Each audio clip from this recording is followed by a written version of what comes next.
안녕하세요. 1월 5일 화요일 아침입니다. 오늘 이 아침에 함께 묵상할 말씀은 누가복음 2장 22절에서부터 40절까지 말씀입니다. 제가 읽겠습니다. 모세의 법대로 정결 예식의 날이 참에 아기를 데리고 예루살렘으로 올라가니 이는 주의 율법에 쓴 바 첫 해에 처음 난 남자마다 주의 거룩한 자라 하리라 한 대로 아기를 주께 드리고 또 주의 율법에 말씀하신 대로 산비둘기 한 쌍이나 혹은 어린 집비둘기 둘로 제사하려 함이더라. 예루살렘에 시므온이라 하는 사람이 있으니 이 사람은 의롭고 경건하여 이스라엘의 위로를 기다리는 자라. 성령이 그 위에 계시더라. 그가 주의 그리스도를 보기 전에는 죽지 아니하리라 하신 성령의 지시를 받았더니 성령의 감동으로 성전에 들어가매 마침 부모가 율법의 관례대로 행하고자 하여 그 아기 예수를 데리고 오는지라. 시므온이 아기를 안고 하나님을 찬송하여 이르되 주제여 이제는 말씀하신 대로 종을 평안히 놓아 주시는도다. 내 눈이 주의 구원을 보았사오니 이는 만민 앞에 예비하신 것이요 이방을 비추는 빛이요 주의 백성 이스라엘의 영광이니이다 하니 그의 부모가 그에 대한 말들을 놀랍게 여기더라. 시므온이 그들에게 축복하고 그의 어머니 마리아에게 말하여 이르되 보라 이는 이스라엘 중 많은 사람을 폐하거나 흥하게 하며 비방을 받는 표적이 되기 위하여 세움을 받았고 또 칼이 내 마음을 찌르들 하리니 이는 여러 사람의 마음의 생각을 드러내려 함이니라 하더라. 또 아셀 지파 비누엘의 딸 안나라 하는 선지자가 있어 나이가 매우 많았더라. 그가 결혼한 후 7해 동안 남편과 함께 살다가 과부가 되고 84세가 되었더라. 이 사람이 성전을 떠나지 아니하고 주야로 금식하며 기도함으로 섬기더니 마침 이때에 나와서 하나님께 감사하고 예루살렘의 속량을 바라는 모든 사람에게 그에 대하여 말하니라. 주의 율법을 따라 모든 일을 마치고 갈릴리로 돌아가 본 동네 나사렛에 이르니라. 아기가 자라며 강하여지고 지혜가 충만하여 하나님의 은혜가 그의 위에 있더라. 아멘. 율법대로 정결 예식을 위해 요셉과 마리아는 아기 예수님을 데리고 예루살렘으로 올라갑니다. 그리고 성전 안에서 두 사람을 만나는데 시므온과 여선지자 안나였습니다. 이들은 아기 예수님을 보자 기뻐하여 하나님께 경배를 돌렸고 또한 이분을 통해 장차 하나님께서 이루실 일이 무엇인지를 전하고 있습니다. 그런데 우리는 이 두 사람에게서 하나의 공통된 특징을 발견하게 됩니다. 바로 그들 안에 계신 성령입니다. 오늘 본문에서 우리는 성령님이 하시는 일이 무엇인지를 세 가지로 살펴보려고 합니다. 특별히 시므온의 행동을 중심으로 말입니다. 이 내용을 살펴보기 전에 먼저 우리가 가져야 될 물음은 성령님은 과연 어떤 분이실까입니다. 보통 성경에서 성령을 하나님의 영 혹은 예수의 영으로 표현합니다. 그래서인지 우리들도 성령을 생각할 때 하나님의 소식을 전하는 천사들처럼 단순히 전달자의 의미로 생각하는 경향이 있습니다. 하나님과 예수님이 부리시는 영 정도 말입니다. 그런데 웨스민스턴 신앙 고백서에서 성령에 대해 이렇게 말합니다. 본체와 능력과 영원성에 있어서 동일한 삼위가 단일한 신격으로 있으니 성부 하나님과 성자 하나님과 성령 하나님이시다. 이 말은 성령님이 단순히 하나님과 예수님이 사용하는 전달자로서의 영이 아닌 동일하신 하나님이심을 나타냅니다. 그분은 온 땅을 창조하실 때에도 하나님으로 관여하셨고 예수님이 구원의 사역을 이루실 때에도 함께 하셨습니다. 특별히 수요일이 문답에서 그리스도의 값주고 사신 구속에 참여하게 되는 것은 그의 성령께서 구속을 우리에게 효력 있게 적용하심으로 되어진다라고 말합니다. 이처럼 하나님이신 성령님은 누구의 조정이나 통제를 받는 분이 아닌 삼위 하나님의 협의 가운데 자발적으로 구원의 사역을 이루어 가시는 분이십니다. 그러므로 우리 가운데 구속을 효력 있게 적용하시기에 마땅한 경배와 찬양을 그분께 올려드려야만 합니다. 그렇다면 오늘 본문에서 구체적으로 성령님이 하시는 일이 무엇인지를 시므온의 삶을 통해 구체적으로 보도록 하겠습니다. 먼저는 한 사람의 삶을 전인격적으로 바꾸셨습니다.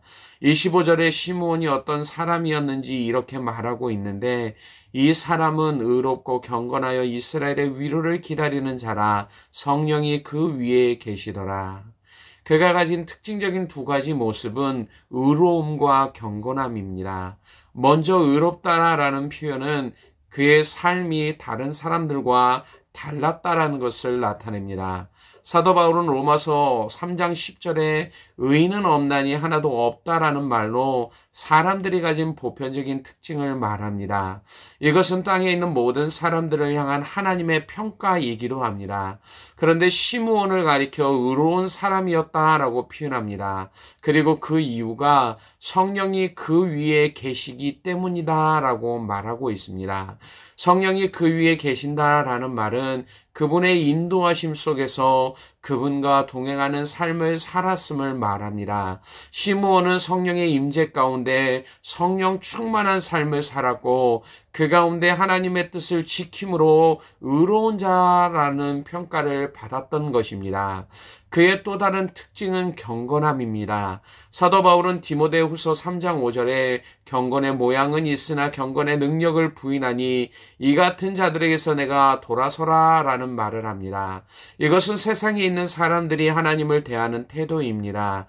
하나님은 사람들에게 경건을 원하시지만 자신들의 삶에 취해 그것을 무시하며 살아가게 됩니다. 경건이라는 말 속에는 하나님을 경외하다라는 의미가 담겨져 있습니다. 결국 사람들은 하나님을 사랑하지 않기에 그분을 경외할 수도 없고 경건한 삶을 연습하거나 살아갈 수도 없는 존재들인 것입니다. 그런데 시므온은 성령이 그 위에 계심으로 그분의 인도하심 가운데 있었기에 경건한 삶을 살 수 있었던 겁니다.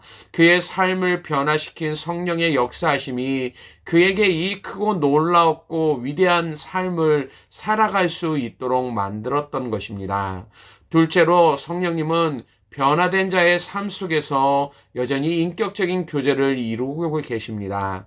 시므온의 삶을 변화시키셨던 성령님은 계속해서 그의 삶 가운데 개입하고 있었습니다. 이것은 이후에 예수님이 아버지께로 가신다라고 하시면서 제자들에게 주셨던 말씀을 확증하는 것이기도 합니다. 요한복음 14장 17절 18절에 그는 진리의 영이라 세상은 능히 그를 받지 못하나니 이는 그를 보지도 못하고 알지도 못함이라. 그러나 너희는 그를 아나니 그는 너희와 함께 거하시며 또 너희 속에 계시겠음이라. 내가 너희를 고아와 같이 버려두지 아니하고 너희에게로 오리라. 이처럼 믿는 자 안에 계시겠다고 하신 성령님이 지금 시므온에게 주신 말씀이 무엇입니까?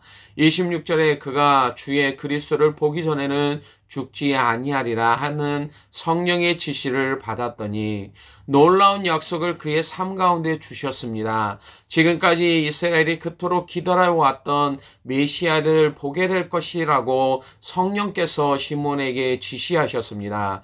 그리고 정결 예식을 위해 예루살렘에 찾은 아기 예수님을 볼 수 있도록 성령의 감동 가운데 성전으로 이끌어 가십니다. 결국 그는 실제로 아기 예수님을 보게 됩니다. 기쁨 가운데 아기 예수님을 안고 하나님께 영광의 찬송을 드립니다. 이처럼 그의 위에 계셨던 성령님은 그의 삶 가운데 함께 하시고 말씀하심으로 놀라운 은혜를 경험하도록 하셨던 것입니다. 셋째로 성령님은 인간의 무지함을 깨우십니다. 이 일은 앞에서 시므온에게 보여줬던 일들의 전조입니다. 어두움에 가려져 있는 사람들의 눈은 참된 빛을 볼 수 없습니다. 그래서 요한복음 1장에서도 참빛고 세상에 와서 각 사람에게 비추었더니 어둠 가운데 있던 사람들이 깨닫지 못했던 것입니다. 그런데 성령님이 시므온의 눈을 밝히자 그가 보고 있는 것이 무엇입니까? 30절에 내 눈이 주의 구원을 보았다라고 고백합니다. 그리고 이 구원은 하나님께서 만민 앞에 예비하신 놀라운 능력의 일이었습니다. 단순히 이스라엘 백성들을 위한 구원의 빛이 아닌 32절에 이방을 비추는 빛이요 주의 백성 이스라엘의 영광이었다라고 고백하고 있습니다. 성령께서 시므온의 눈을 여시고 그의 삶을 전인격적으로 변화시킨 결과 그는 영광의 주님을 볼 수 있었습니다.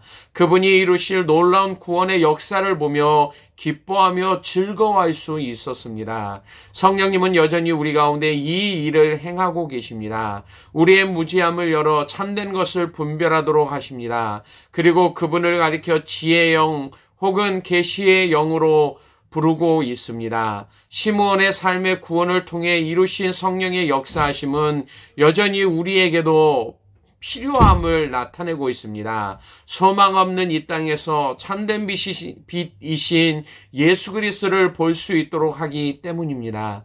우리의 삶을 변화시켜서 참되고 바른 삶을 살아갈 수 있도록 하시기 때문입니다. 오늘도 우리는 삶 속에 찾아와 인격적으로 만나주시고 믿음을 주셔서 그리스도 안에서 합당한 삶을 살게 하시는 성령님의 도우심을 구하는 삶을 살아야만 합니다. 아버지께서 내 이름으로 보내실 성령, 그가 너희에게 모든 것을 가르치고 내가 너희에게 말한 모든 것을 생각나게 하시겠다라고 주님이 말씀하셨던 것처럼 그분 안에서만이 우리는 온전히 주님의 일을 깨닫고 순종함으로 믿음의 삶을 살아갈 수 있게 되는 것입니다. 오늘 하루도 성령님을 의지하실 수 있는 믿음의 삶을 사실 수 있기를 바랍니다. 그분을 통해 구원의 기쁨을 누릴 수 있는 복된 시간들이 되시기를 바랍니다. 우리를 향한 하나님의 크고 놀라운 사랑을 깨닫는 삶을 통해 오늘도 성령 안에서 기뻐할 수 있는 믿음의 삶을 사시는 저와 여러분이 되시기를 주님의 이름으로 간절히 축원합니다. 기도하겠습니다. 아버지 하나님, 오늘도 시므온의 삶 가운데서 성령께서 행하시는 일들이 무엇인지를 보게 하여 주시니 감사합니다. 오늘도 성령께서 우리의 삶 가운데 이러한 일들을 행하시고 또한 그 가운데 예수 그리스도를 믿음의 눈으로 바라볼 수 있도록 인도하여 주시는 것처럼 아버지 하나님, 오늘도 성령의 능력 가운데 거하는 자들이 되게 하시고 성령의 인도하심을 따라 날마다 믿음으로 하나님 보시기에 합당한 삶을 살아가는 복된 성도들 될 수 있도록 인도하여 주시옵소서. 시므온 위에 계셨던 성령께서 오늘도 우리의 삶 가운데 우리의 마음 가운데 동행하시고 함께하여 주셔서 날마다 하나님의 놀라운 일들을 보게 하시고 그 가운데 기쁨으로 하나님이 주시는 은혜와 약속을 마음으로 품으며 이 땅의 삶을 살아가는 복된 자들의 삶을 살아갈 수 있도록 인도하여 주시기를 원합니다. 함께하여 주시기를 원하며 예수님 이름으로 기도드리옵나이다. 아멘.